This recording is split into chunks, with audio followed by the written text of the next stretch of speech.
Hello students. हमारा next topic है permutations when all the objects are not distinct objects. ठीक है, इसका क्या मतलब है कि इससे पहले जो भी हमने परमुटेशन पढ़ा उसमें हम लोग बार बार क्या रिपीट करते थे कि permutation of n different objects taken and different objects taken r at a time. बार बार क्या बोलते थे कि एन डिफरेंट ऑब्जेक्ट का परमुटेशन हमें चाहिए taken r at a time. इस टॉपिक में हम क्या करेंगे कि जो हमारे पास जो ऑब्जेक्ट्स होगा ना उसमें कुछ ऑब्जेक्ट्स रिपीटेड होंगे। ठीक है, तो अगर कुछ ऑब्जेक्ट्स रिपीटेड हैं तो उनको फिर हम कैसे परम्यूट करेंगे, उनका क्या परमुटेशन होगा। ठीक है, तो इसमें हम लोग क्या करेंगे, इस टॉपिक में इसी को कवर करेंगे। इसको समझने के लिए फाइनली फॉर्मूले पे आने से पहले हम लोग क्या करते हैं, एक एग्जांपल लेके समझते हैं। एक एनसीईआरटी का मैं एग्जांपल ले रहा हूं। ठीक है, तो मान लो कि हमारे पास एक लेटर है ROOT। ये हमारे पास लेटर है या एक वर्ड है। इस वर्ड को हमें परम्यूट करना है। ठीक है, कितने लेटर है, 4 लेटर्स है, हमें इसे परम्यूट करना है। तो अगर ये इसमें 4 लेटर में ये जो 2 O है ये तो सेम है। अगर ये मान लो कि ये O1 होता है, ये O2 होता है, ये चारों लेटर डिफरेंट होता, तो इसका परमुटेशन क्या होता, take n all at a time 4 factorial होता। हमें पता है ना कि अगर हमारे पास n डिफरेंट ऑब्जेक्ट्स हैं और ऑल एट ए टाइम लेके अगर हम उसे परम्यूट करें तो कितने परमुटेशन होंगे, n फैक्टोरियल परमुटेशंस होंगे। अगर हमारे पास 4 डिफरेंट लेटर्स हैं, n डिफरेंट लेटर्स हैं, ऑल एट ए टाइम लिया तो n फैक्टोरियल परमुटेशंस हो गया।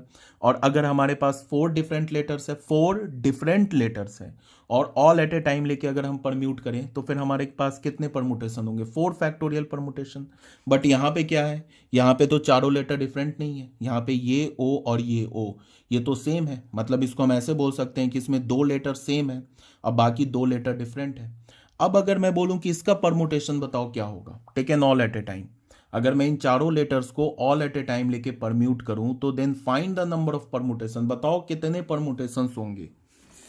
तो इसको निकालने के लिए हमने क्या किया, टाइम बीइंग हमने इस एक O को बोल दिया O1 और दूसरे O को बोल दिया O2। टाइम बीइंग हमने क्या किया, ये जो डबल O है ना इसमें एक O को बोल दिया O1, दूसरे O को क्या बोल दिया O2। अब यहाँ पे ये 4 डिफरेंट लेटर्स हो गए। अब अगर मैं इसको ऑल एट ए टाइम लेके परम्यूट करूं तो कितने परमुटेशंस होंगे, 4 फैक्टोरियल परमुटेशंस होंगे। 4 फैक्टोरियल का वैल्यू क्या होता है, 24। 24 परमुटेशंस होंगे। ठीक है, अब तुम इसको ऑब्जर्व करो, ये जो हमारे पास 24 परमुटेशंस आया ना, मतलब जो 24 अरेंजमेंट्स आया, इसमें क्या होगा कि हर 2 अरेंजमेंट के क्रॉसपॉन्डिंग एक सिंगल अरेंजमेंट होगा इस लेटर का। मतलब इसके हर 2 परमुटेशंस के क्रॉसपॉन्डिंग एक सिंगल परमुटेशन होगा इस लेटर का। नहीं आया समझ में, ऐसे समझो। मान लो कि इसका मैंने एक परमुटेशन लिया, यहां पे मैं लिख रहा हूं, ध्यान से देखो, मैंने एक परमुटेशन लिया इसका RO1O2T। एक परमुटेशन होगा ना, इस लेटर का एक परमुटेशन होगा RO1O2T। दूसरा परमुटेशन होगा RO2O1T। ये तो 2 डिफरेंट परमुटेशंस है, इस लेटर का तो ये 2 डिफरेंट परमुटेशंस है। पहले O1 आ रहा है फिर O2 आ रहा है, यहाँ पहले O2 आ रहा है यहाँ उसके बाद O1 आ रहा है। तो ये तो क्या हमारा 2 डिफरेंट परमुटेशन है इस लेटर का। बट इन दोनों लेटर्स के क्रॉसपॉन्डिंग, सॉरी, इन दोनों परमुटेशंस के क्रॉसपॉन्डिंग एक ही परमुटेशन जनरेट होगा इस लेटर का। मतलब इस वर्ड का, रूट वर्ड का एक ही परमुटेशन जनरेट होगा, कौन सा, ROOT। अगर हम O1 और O2 को क्या सेम बोल दें तो इन दोनों परमुटेशन के क्रॉसपॉन्डिंग यही एक ही परमुटेशन तो आएगा, ROOT। फिर इसका मैंने एक दूसरा परमुटेशन लिया, इस लेटर का एक दूसरा परमुटेशन लिया TO1O2R। एक तो ये हो गया परमुटेशन, दूसरा क्या हो गया TO2O1R। ये 2 डिफरेंट परमुटेशंस हैं, ये 2 डिफरेंट परमुटेशंस है किसका, RO1O2T का। इन दोनों डिफरेंट परमुटेशन के क्रॉसपॉन्डिंग एक ही परमुटेशन आएगा, क्या, TOOR। किस लेटर का, रूट लेटर का, सॉरी रूट वर्ड का। ठीक है, उसके बाद चलो मैं इसके ना 24 परमुटेशंस लेके अच्छी अंडरस्टैंडिंग के लिए दिखा देता हूं। एक बार क्या हो गया, अगर मान लो ले लिया मैंने RO1TO2, ये ले लिया, और इसके क्रॉसपॉन्डिंग RO2TO1। ये देख लो, ये 2 डिफरेंट परमुटेशंस है ना, ये दोनों डिफरेंट परमुटेशंस है। ठीक है, इन दोनों डिफरेंट परमुटेशंस के क्रॉसपॉन्डिंग एक ही परमुटेशन होगा। ये दोनों डिफरेंट परमुटेशन किस वर्ड के हैं? इस वर्ड के हैं, RO1O2T के। इसके क्रॉसपॉन्डिंग एक ही परमुटेशन आएगा, ROTO, रूट वर्ड का। फिर एक ले लिया मैंने TO1RO2, और एक हो जाएगा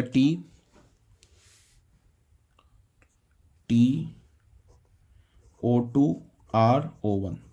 अभी देख लो, ये दो डिफरेंट परमुटेशन है। इस RO1O2T, इसके दो डिफरेंट परमुटेशन है। इसके क्रॉसपॉन्डिंग एक ही परमुटेशन आएगा, क्या? TORO। अगर O1O2 को तुम सेम मान लो तो इसके क्रॉसपॉन्डिंग एक ही परमुटेशन होगा, TORO।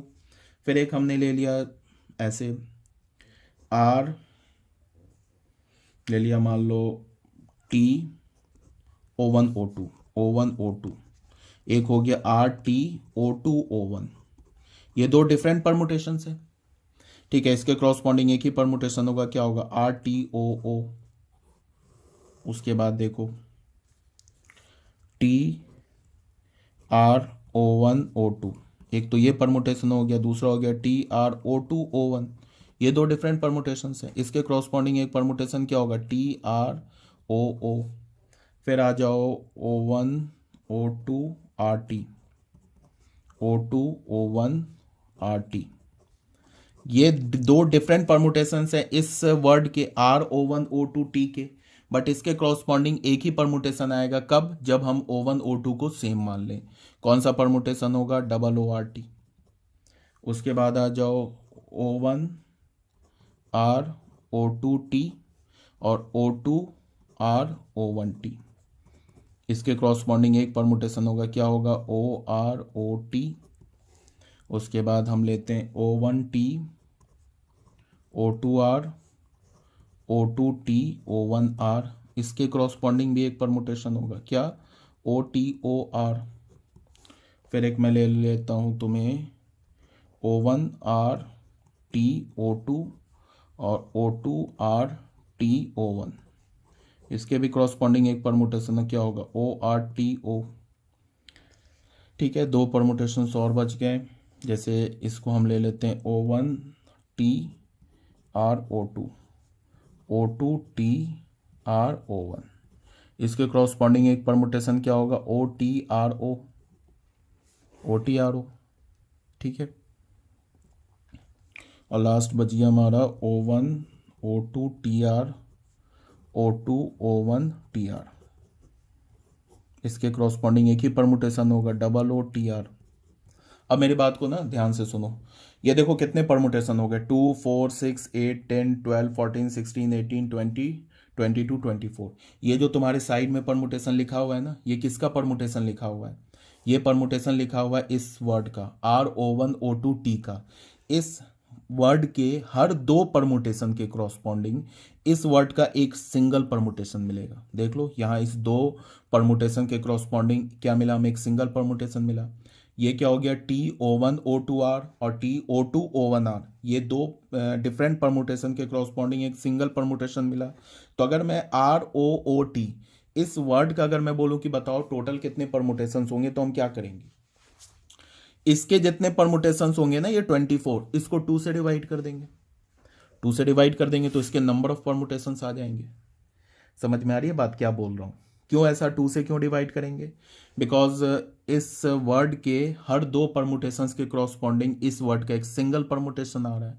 तो इसके जितने भी परमुटेशन होंगे, टोटल परमुटेशन होंगे, उसको 2 से अगर डिवाइड कर दे तो इसके नंबर ऑफ परमुटेशंस मिल जाएंगे। तो इसके टोटल कितने परमुटेशंस है? 24 परमुटेशंस है। देख लो मैंने सारे परमुटेशंस लिख दिए हैं यहाँ पे। ये क्वेश्चन में एग्जाम्पल जो है मैंने एनसीईआरटी से उठाया है। ये मैंने सारे इसके क्या लिख दिए हैं? परमुटेशंस लिख दिए इस वर्ड का। और इसके हर दो परमुटेशन के देख लो, इस दो के क्रॉसपॉन्डिंग एक परमुटेशन आया, इस दो के क्रॉसपॉन्डिंग एक आया, फिर इस दो के क्रॉसपॉन्डिंग ये सिंगल परमुटेशन आया। यहाँ दो देख लो, यहाँ दो देख लो, हर दो के क्रॉसपॉन्डिंग क्या आ रहा है? एक सिंगल ही परमुटेशन आ रहा है। देख लो। तो अगर मैं बोलूं कि टोटल नंबर ऑफ परमुटेशन, यहां पे अगर मैं लिखता हूं टोटल नंबर ऑफ परमुटेशन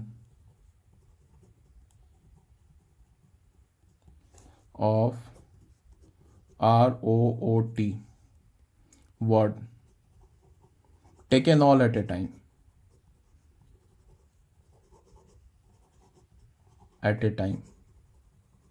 ये क्या हो जाएगा? ये हो जाएगा 4 फैक्टोरियल डिवाइडेड बाई 2। अब 2 को हम लिख सकते हैं 2 फैक्टोरियल, तो ये क्या हो गया 4 फैक्टोरियल बाई 2 फैक्टोरियल। 4 फैक्टोरियल क्या होता है 24 बाई 2 फैक्टोरियल क्या होता है 2, क्या होगा 12। तो टोटल इसके कितने परमुटेशंस आ गए 12 परमुटेशंस आ गए। इसके हमारे पास 12 परमुटेशंस आ गए। देख लो, काउंट कर लो 1 2 3 4 5 6 7 8 9 10 11 12 परमुटेशंस हो गए। अब तुम देखो क्या है यहाँ पे, तुम ऐसे देखो कि इसमें कितने वर्ड, या फिर तुम ऐसे बोलोगे इसमें कितने लेटर्स रिपीट हो रहे हैं। इसमें 2 लेटर्स रिपीट हो रहे हैं। टोटल कितने लेटर्स है? टोटल 4 लेटर्स है। 4 लेटर्स में से 2 लेटर रिपीट हो रहा है। तो हम क्या करेंगे कि सबसे पहले अगर इसको बोले ना कि हमें परम्यूटेशन लिखना है, तो क्या करेंगे, टोटल जितने लेटर्स हैं वो कर देंगे ऊपर 4 फैक्टोरियल बना देंगे, और जितने लेटर्स रिपीट हो रहे हैं ना, यहाँ 2 लेटर्स रिपीट हो रहे हैं तो 2 फैक्टोरियल से डिवाइड कर देंगे। अगर मान लो यहाँ पे होता ROOO 3 टाइम्स O होता, उसके बाद T होता, तो टोटल कितने लेटर्स हो जाते? अगर मान लो ऐसे होता, इसको तुम ऐसे देखो ROOT ऐसे होता। अब मैं बोलता कितने लेटर्स हो गए 2 2 4 5 लेटर्स हो गए। अब मैं बोलता कि find the permutation of this 5 letters taken all at a time. In 5 letters का परमुटेशन निकालो taken all at a time. तो हम क्या करते, टोटल 5 लेटर्स है तो ऊपर करते 5 फैक्टोरियल। अगर इसको मैं इन 3 O को डिफरेंट मान लूँ, O1 O2 और O3 मान लूँ, तो हमारे पास क्या हो जाएगा RO1 O2 O3 and T। अब टोटल कितने हो गए 5 लेटर्स हो गए। अब इन 5 लेटर्स का, ये तो 5 डिफरेंट लेटर्स हो गए, अब इन 5 डिफरेंट लेटर्स का ऑल एट ए टाइम कितने परमुटेशन होंगे 5 फैक्टोरियल परमुटेशन होंगे। तो यहाँ क्या करेंगे 5 फैक्टोरियल कर दिया, ठीक है। उसके बाद 3 लेटर रिपीट हो रहा है ना, तो 3 फैक्टोरियल से डिवाइड कर देंगे। तो ये हमारा आ जाएगा number of permutation of this 5 letters in which 3 letters are of the same type, या 3 letters are same taken all at a time. ये 5 लेटर्स का हमें टोटल नंबर ऑफ परमुटेशन आ जाएगा, जिसमें 3 लेटर्स रिपीट कर रहे हैं, और हमें क्या करना है 5 लेटर्स का all at a time permutation आ जाएगा in which 3 letters are repeated. तो ये क्या हो जाएगा 5 फैक्टोरियल बाई 3 फैक्टोरियल। समझ में आ रही बात? अगर मान लो ऐसे लेटर है RO1 OOTEEF, टोटल कितने लेटर्स हो गए 3 3 6 7 लेटर्स हो गए। अब मैं बोलूं कि इन 7 लेटर्स को ऑल एट ए टाइम लेके परम्यूट करो, तो कोई बात नहीं है। टोटल जितने लेटर्स है 7 फैक्टोरियल कर दो डिवाइडेड बाई, यहाँ 2 लेटर रिपीट हो रहा है ना, तो 2 फैक्टोरियल से डिवाइड कर दो। फिर यहाँ 2 अगेन लेटर रिपीट हो रहा है तो अगेन 2 फैक्टोरियल से डिवाइड कर दो। तो ये आंसर हो जाएगा। इसका परमुटेशन, इन 7 लेटर्स का permutation taken all at a time क्या होगा 7 फैक्टोरियल अपॉन 2 फैक्टोरियल 2 फैक्टोरियल। ये 2 फैक्टोरियल क्यों आया? बिकॉज यहाँ 2 लेटर रिपीट हो रहे हैं। ये 2 फैक्टोरियल क्यों आया? बिकॉज यहाँ 2 लेटर रिपीट हो रहे हैं। अगर यहाँ पे 3 E होता, ऐसे होता ROOT 3 टाइम्स EF। अब यहाँ तो 2 लेटर है, यहाँ 3 लेटर रिपीट हो रहा है, तो लेटर भी एक बढ़ गया, 8 लेटर्स हो गए। अब इसका मैं बोलूं कि find the permutation of these 8 letters taken all at a time. याद रखना all at a time important है। अब कितने परमुटेशन होंगे 8 फैक्टोरियल। ये 2 रिपीट कर रहा है तो 2 फैक्टोरियल से डिवाइड कर दिया, यहाँ 3 रिपीट कर रहा है तो 3 फैक्टोरियल से डिवाइड कर दिया। अब कोई बच्चा ये पूछ सकता है कि ये तो समझ में आ गया, यहाँ तक तो समझ में आया कि 3 फैक्टोरियल से डिवाइड किया, फिर ये 2 फैक्टोरियल से क्यों डिवाइड किया? एक बार तो 2 टाइम्स रिपीट हो रहा है तो हमने 2 फैक्टोरियल से डिवाइड कर दिया, यहाँ क्यों कर दिया? मतलब यहाँ फिर 3 फैक्टोरियल से क्यों डिवाइड कर दिया? तो इसको भी समझने के लिए तुम क्या करो कि तुम इसको ऐसे देखो। अब बच्चों तुम इसको ऐसे देखो, मान लो सपोज डैट ना हमारे पास एक वर्ड है इंस्टीट्यूट, INSTITUTE, इंस्टीट्यूट वर्ड है, ठीक है। इसमें टोटल कितने लेटर्स हैं 2 4 6 8 9 लेटर्स हैं। इसमें 9 लेटर्स हैं, जिसमें एक ये आई रिपीट है, यहाँ पे एक आई रिपीट है, एक ये टी रिपीट है, ये टी रिपीट है और एक ये टी रिपीट है। तो टोटल हमारे पास कितने आई हो गए, 2 आई हो गए, 3T हो गए, एक N हो गया हमारे पास, एक S हो गया, एक U हो गया, एक E हो गया। 3 2 5 6 7 8 9, 9 लेटर्स हो गए। अब अगर मैं तुम्हें बोलूं कि ये जो इंस्टीट्यूट लिखा है जिसमें 2 आई है और 3T है, इसको तुम क्या करो, इसको तुम परम्यूट करो ऑल एट ए टाइम लेके, तो बताओ कितने परमुटेशंस होंगे। ठीक है, तो हमने क्या किया, हमने एज्यूम कर लिया कि एक्स परमुटेशंस होंगे, हमने एज्यूम कर लिया कि टोटल एक्स परमुटेशंस होंगे। अगर मैं ये इंस्टीट्यूट है ना, इसको अगर मैं परम्यूट करूँ ना, इसको अगर मैं परम्यूट करूँ taken all at a time लेके, तो हमने मान लिया कि टोटल एक्स परमुटेशंस होंगे, हमने अज्यूम कर लिया। ठीक है, अब अगर ये टोटल एक्स परमुटेशन है, तो इसमें इन एक्स परमुटेशन में से मैं एक परमुटेशन उठाता हूँ। जैसे यहां देखो, I N S T I T U T E, इसमें आई हमारा फर्स्ट पोजीशन पे, यहाँ पे आई कौन से पोजीशन पे हो गया, 2 3 4 5th पोजीशन।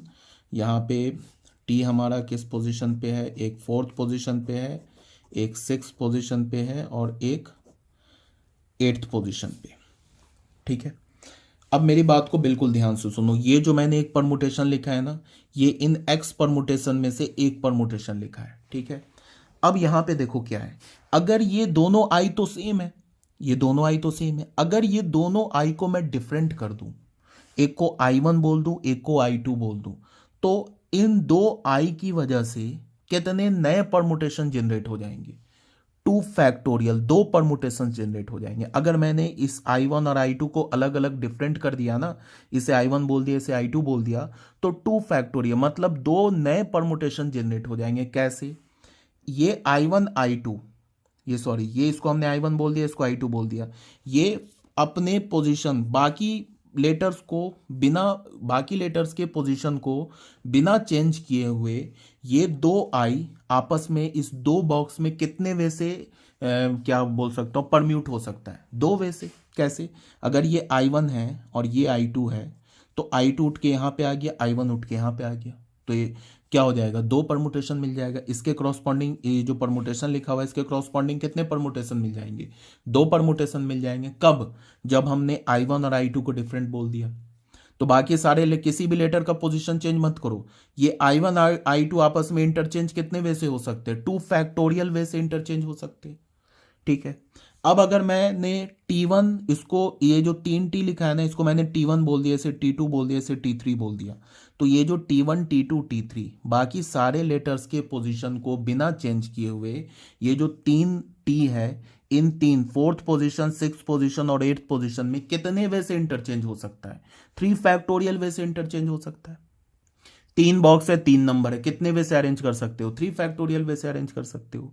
तो ये T1 T2 T3 बाकी सारे लेटर्स के पोजीशन को बिना चेंज किए हुए ये इन 3 बॉक्सेस में, 4th में, 4th बॉक्स में और 6th बॉक्स में और 8th बॉक्स में कितने वे से परम्यूट हो सकता है, अरेंज हो सकता है, 3 फैक्टोरियल वे से अरेंज हो सकता है।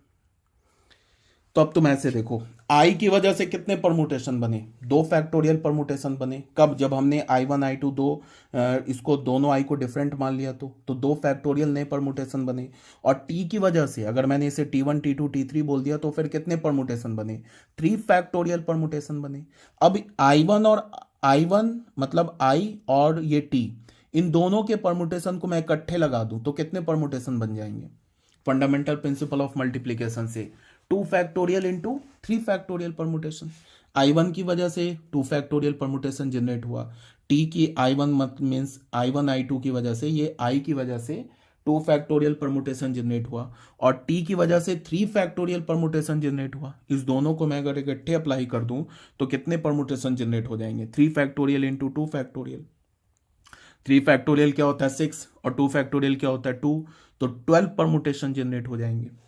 मतलब क्या मैं बोल रहा हूं, इसको तुम ऐसे देखो, ऐसे देखो, मान लो कि इसको तुम पहले I1 की वजह से देखते हैं, I1 में क्या हो जाएगा, अभी T1 T2 T3 को रहने दो, ऐसे देखो I1 N S T1 I2 T2U T3E, और ये I2NS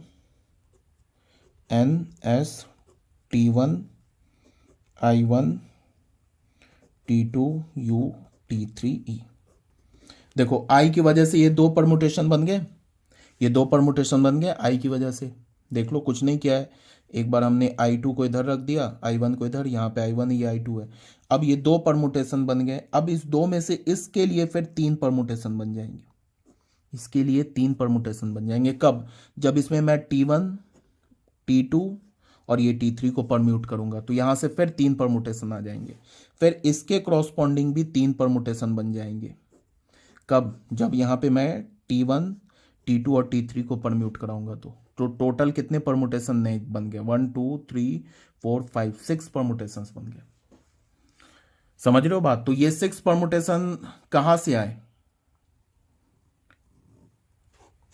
ठीक है, टोटल बन गए 6 परमुटेशन, 3 फैक्टोरियल नहीं, इसकी वजह से 6 नहीं, इसकी वजह से 3 नहीं बनेगा, इसकी वजह से 6 बनेगा। ये T1 T2 T3 है ना, T1 T2 T3, ये आपस में 3 फैक्टोरियल वे से अरेंज होगा ना, तो इसकी वजह से 6 परमुटेशन बनेगा। एक ये जो देख रहे हो ना, इसकी वजह से इससे कितने नए परमुटेशन जनरेट होंगे? जब तुम बाकी सारे लेटर्स को छोड़ दो अपने पोजीशन पे, सिर्फ T1 T2 T3 को अरेंज करो, तो 6 परमुटेशन बनेगा इसकी वजह से। तो यहां से कितने बनेंगे? 6 परमुटेशंस बनेंगे। यहां से इसके कितने बनेंगे? 6 परमुटेशंस बनेंगे। अब ये I2 I1 को रहने दो, कुछ मत करो, सिर्फ ये जो T1 दिख रहा है ना तुम्हें, I2 और I1, इसको रहने दो। ये जो T1 दिख रहा है, T2 दिख रहा है, T3, सिर्फ इसके पोजीशन को चेंज करो, तो कितने हो जाएंगे? 6 परमुटेशंस हो जाएंगे। तो यहां से 6 परमुटेशन, यहां से भी 6 परमुटेशन, तो टोटल कितने परमुटेशन बन गए? 12 परमुटेशन। किसके क्रॉसपॉन्डिंग? हमने इसके टोटल कितने परमुटेशन माने थे? X permutation. उस एक्स परमुटेशन में से हमने एक परमुटेशन उठाया, तो उसके क्रॉसपॉन्डिंग टोटल कितने परमुटेशंस बन गए? टोटल 12 परमुटेशन बन गए। तो एक्स में से एक परमुटेशन उठाया, उसके क्रॉसपॉन्डिंग 12 परमुटेशन बन गए। तो एक्स के क्रॉसपॉन्डिंग कितने परमुटेशन बनेंगे? 12x परमुटेशन बनेंगे। 12x ही तो परमुटेशन बनेंगे। तो ये 12x परमुटेशन कब बना है? 12x परमुटेशन तब बना है जब हमने I1, ये दो I को I1 I2 बोल दिया, और ये 3 T को T1 T2 T3 बोल दिया, मतलब सारे लेटर्स को डिफरेंट कर दिया। तो हमारा एक इक्वेशन ऐसा बन जाएगा, 2 factorial into 3 factorial into x. ये किसके इक्वल हो जाएगा? 9 फैक्टोरियल के इक्वल हो जाएगा। समझ में आ रही है बात? तो यहां से x किसके इक्वल हो गया? 9 factorial upon 2 factorial into 3 factorial. इसका मतलब हमारे पास यही तो है, number of permutation, number of permutations of n 9 letters taken all at a time. 9 letters taken all at a time, all at a time. ये क्या हो गया? किसके इक्वल हो गया? 9 फैक्टोरियल अपॉन 2 फैक्टोरियल 3 फैक्टोरियल। ये 9 लेटर्स कौन सा है? इंस्टीट्यूट वाला 9 लेटर्स है। तो कितने परमुटेशन हो गए? ये बन गए। 1-2 मिनट के लिए एक बार मैं फिर समझा रहा हूँ। ये इंस्टीट्यूट था, ठीक है, इसमें टोटल 9 लेटर्स है, जिसमें 2 I रिपीट है, 3 T रिपीट है। हमने मान लिया कि इसके टोटल x परमुटेशन बनेंगे, मान लिया। उसके बाद हमने क्या किया? इसके x परमुटेशन में से एक परमुटेशन उठा लिया। फिर हमने क्या देखा कि अगर मैं ये 2 I, जो एक फर्स्ट पोजीशन पे है, एक हमारा 5th पोजीशन पे है, अगर इन दोनों I को मैं 2 डिफरेंट I मान लूँ, तो क्या हो जाएगा? ये इस बाकी सारे लेटर्स के पोजीशन को चेंज किए बिना ये आपस में कितने वे से अरेंज हो सकता है? 2 फैक्टोरियल वे से अरेंज हो सकता है, ठीक है।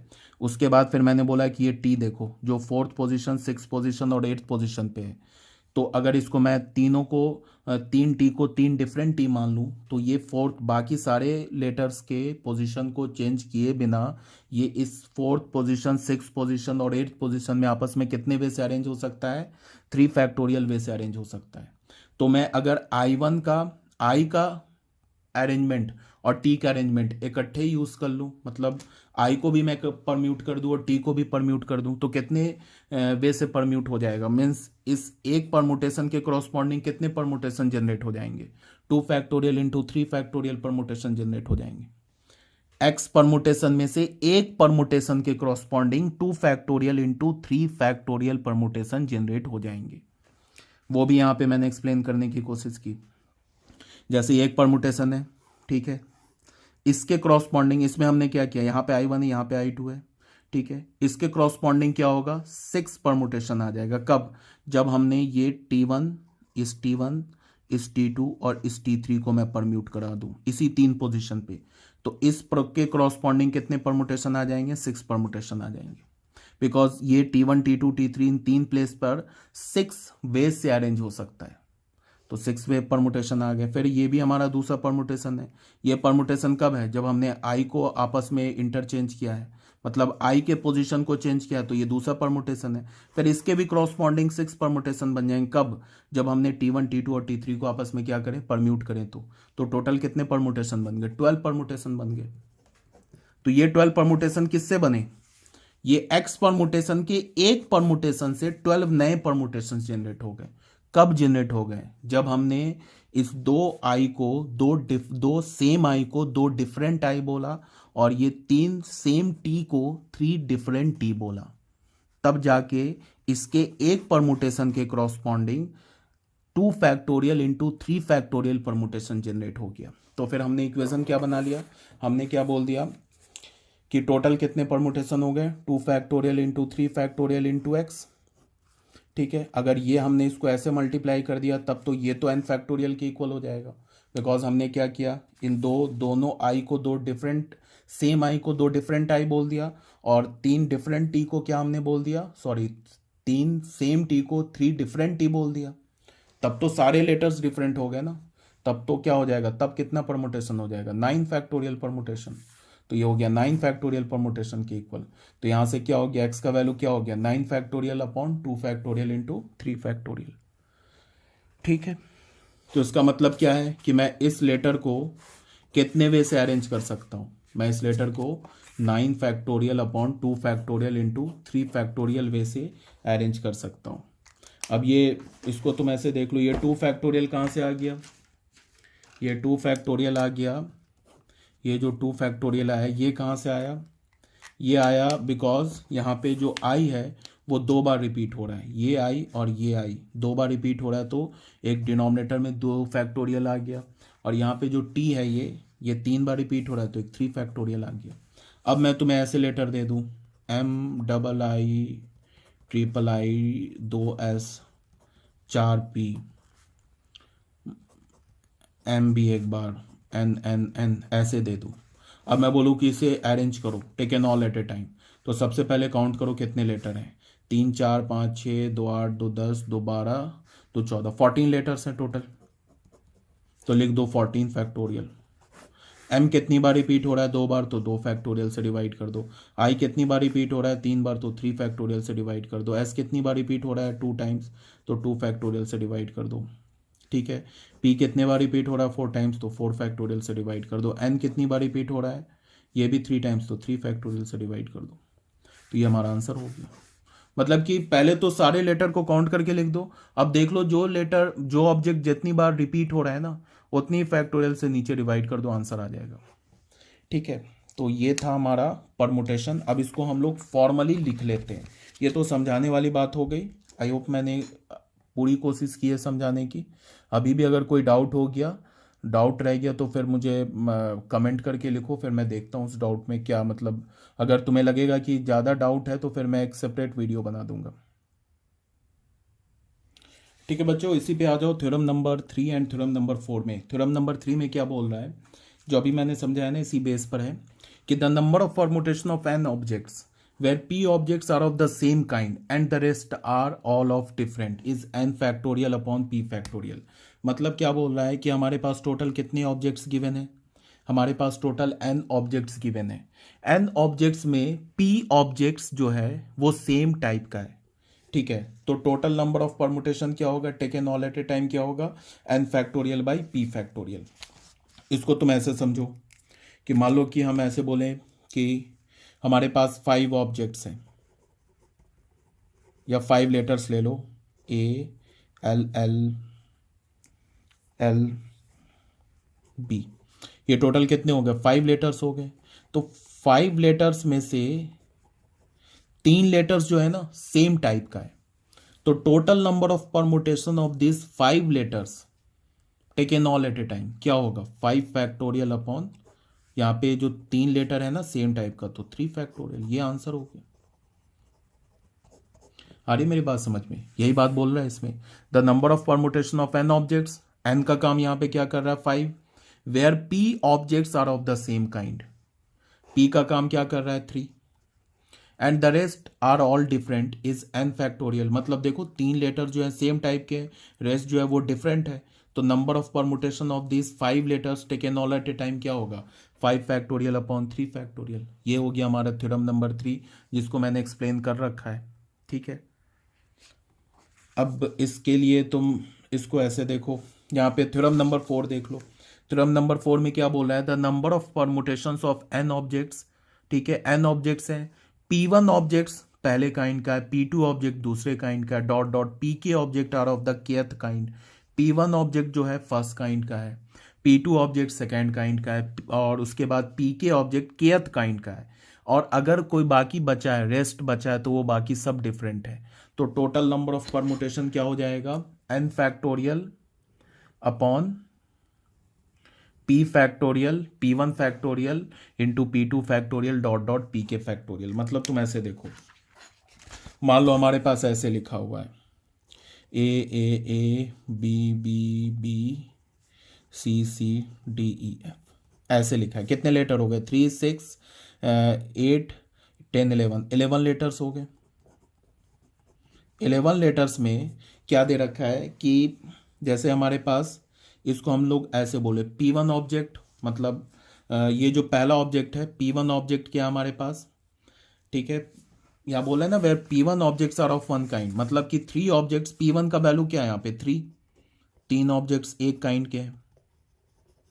फिर क्या बोला है P2 object are of second kind, मतलब फिर अगेन 3 ऑब्जेक्ट क्या हमारा, मतलब P2 का वैल्यू क्या हो गया, यहाँ भी 3 हो गया, सेकेंड काइंड के हैं। फिर हमारा P3 का वैल्यू क्या हो गया 2 हो गया, 2 ऑब्जेक्ट्स हमारा क्या है, ये सेम टाइप के। अब बाकी जो रेस्ट अगर बचा है तो वो डिफरेंट है। ये हो सके कि ये DEF नहीं भी होता, ये यहाँ पे है गिवन है, तो ये डिफरेंट है। तो इसके परमुटेशन कितने होंगे, 11 फैक्टोरियल। ये जो हमारा P1 ऑब्जेक्ट, P1 मतलब 3 ऑब्जेक्ट्स जो सेम टाइप का है ना, तो टोटल कितने 3 है ना, मतलब P1 का काम क्या कर रहा है 3 कर रहा है। बोल रहा है ना P1 objects are of same kind, मतलब 3 objects are of same kind, तो ये क्या होगा 3 फैक्टोरियल से डिवाइड हो जाएगा। अगेन यहाँ पे 3 फैक्टोरियल से डिवाइड हो जाएगा 2 फैक्टोरियल, तो ये आंसर हो जाएगा। ठीक है, ये बात समझ में आ गई होगी। इसका मेन फंडा क्या है, कि मेन ये फंडा है कि इसको तुम 1 मिनट 2 मिनट में, और मैं 5 मिनट 2 मिनट नहीं 5 मिनट में और ट्राई करता हूँ समझाने की। अगर कोई कंफ्यूजन रह गया, मान लो कि हमारे पास n ऑब्जेक्ट्स हैं, बात को सुनो ध्यान से, जिसमें P ऑब्जेक्ट्स जो हैं सेम टाइप के, और Q ऑब्जेक्ट्स जो है हमारे पास सेम टाइप्स के, and rest all are different, all are different. Total हमारे पास n ऑब्जेक्ट्स हैं, जिसमें P ऑब्जेक्ट्स, P का वैल्यू अगर मैं 10 ले लूँ तो ऐसे बोल सकता हूँ कि 10 ऑब्जेक्ट सेम टाइप के हैं, और Q का वैल्यू मैं अगर मान लो 5 ले लूँ तो 5 ऑब्जेक्ट सेम टाइप के हैं, और बाकी अगर बचे हैं तो वो डिफरेंट है।